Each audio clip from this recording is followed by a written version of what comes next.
In the summer of 1863, the fate of a divided nation collided on the fields of Pennsylvania.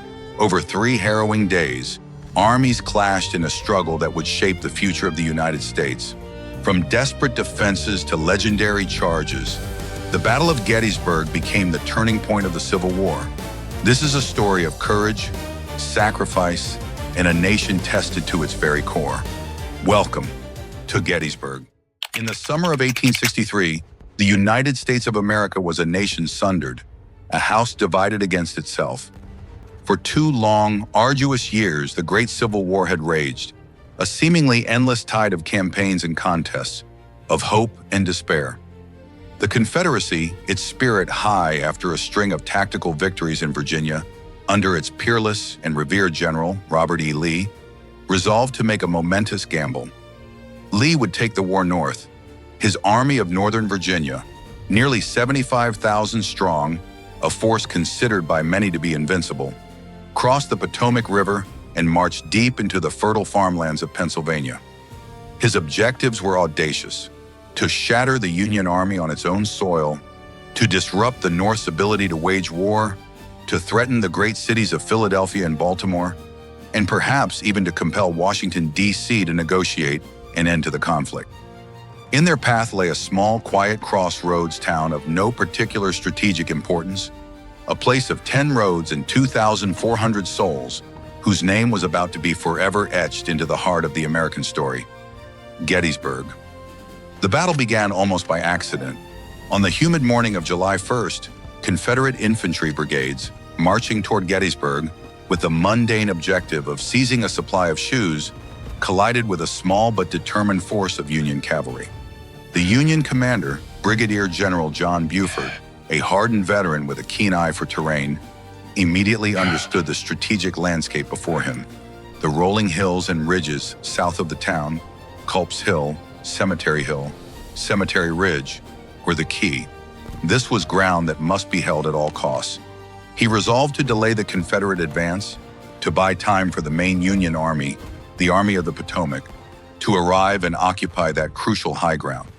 Dismounted and fighting his infantry, Buford's men deployed along McPherson's Ridge, west of the town.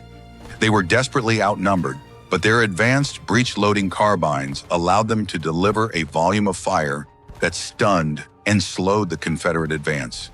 They were buying time, precious minutes and hours, paid for with discipline and courage.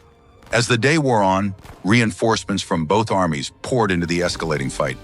The Union's First Corps, led by the respected General John Reynolds, arrived to support Buford. But Reynolds fell early in the fighting, a severe blow to the Union command. The 11th Corps followed, but they were not enough. Overwhelmed by superior Confederate numbers arriving from the north and west, the Union line, after a stubborn and costly defense, finally buckled, then broke. Federal soldiers streamed back in a confused retreat through the streets of Gettysburg, suffering heavy losses in the chaos. By the end of the day, it was a clear Confederate victory, but the Union Army had secured the ground that truly mattered. As night fell, Federal forces were digging in on the high ridges of Culp's Hill and Cemetery Hill. They had lost the day's fight, but they held the high ground. The stage was set for a monumental confrontation. On the second day, the full weight of both armies was present.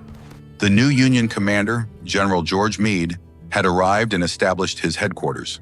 The Union line had been reinforced overnight, forming a formidable defensive shape resembling a fishhook anchored on Culp's Hill to the north. Curving around Cemetery Hill and extending south for 2 miles along Cemetery Ridge to a rocky wooded hill called Little Round Top. General Lee, determined to press his advantage, devised a plan to attack both flanks of the Union line simultaneously. His most trusted subordinate, the cautious and strategic General James Longstreet, was ordered to deliver the main assault against the Union left. The fighting on the 2nd of July was some of the most savage of the entire war. A series of tactical blunders and heroic stands transformed simple farm fields into landscapes of legend. Control of key positions swayed back and forth in a brutal contest of wills. Places with simple pastoral names were forever changed: the Devil's Den, the Wheat Field, the Peach Orchard. Nowhere was the fighting more critical than on Little Round Top. The hill was the extreme left flank of the entire Union Army, and due to a controversial and unauthorized advance by a Union general, it had been left for a terrifying moment undefended.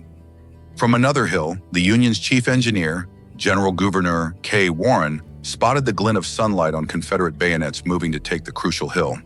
He frantically diverted the nearest available troops, the 20th Maine, commanded by a former college professor named Colonel Joshua Lawrence Chamberlain.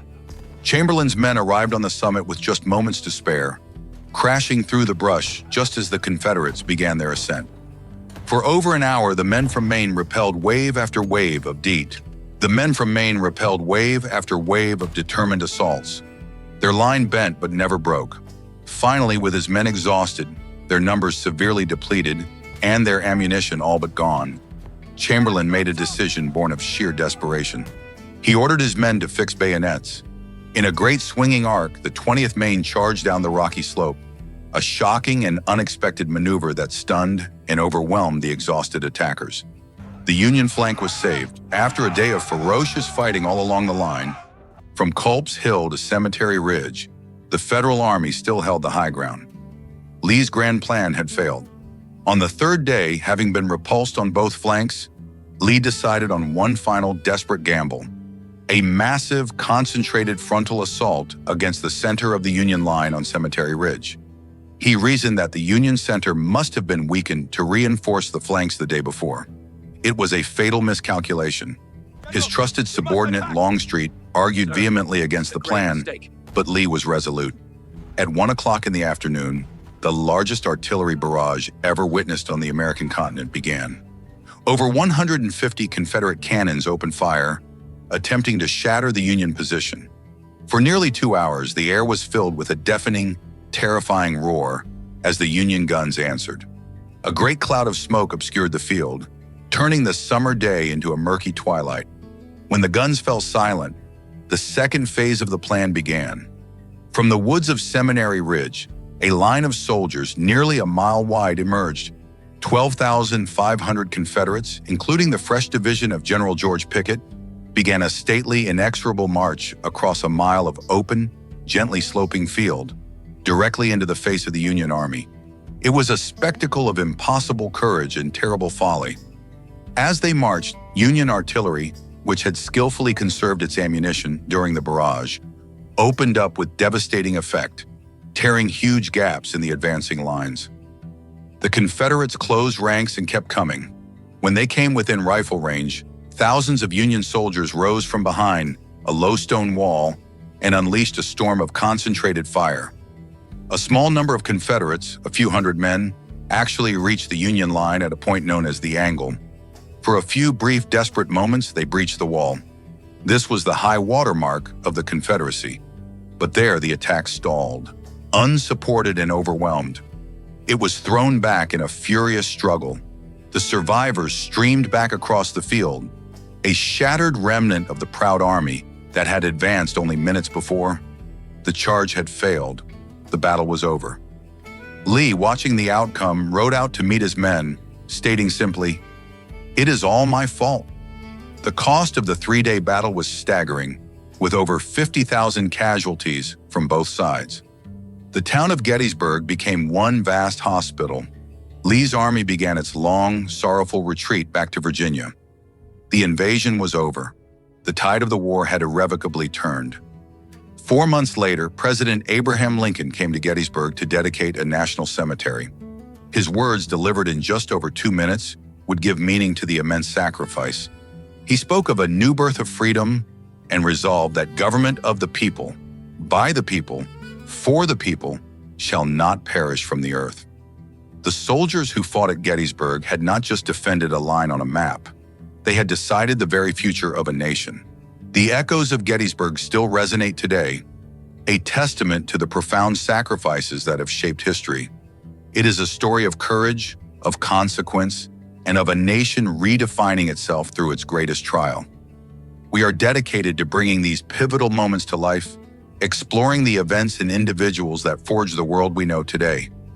If you found this journey into the past meaningful, we invite you to like this video and subscribe to our channel.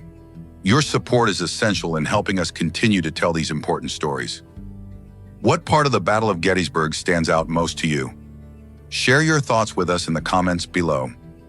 Thank you for watching.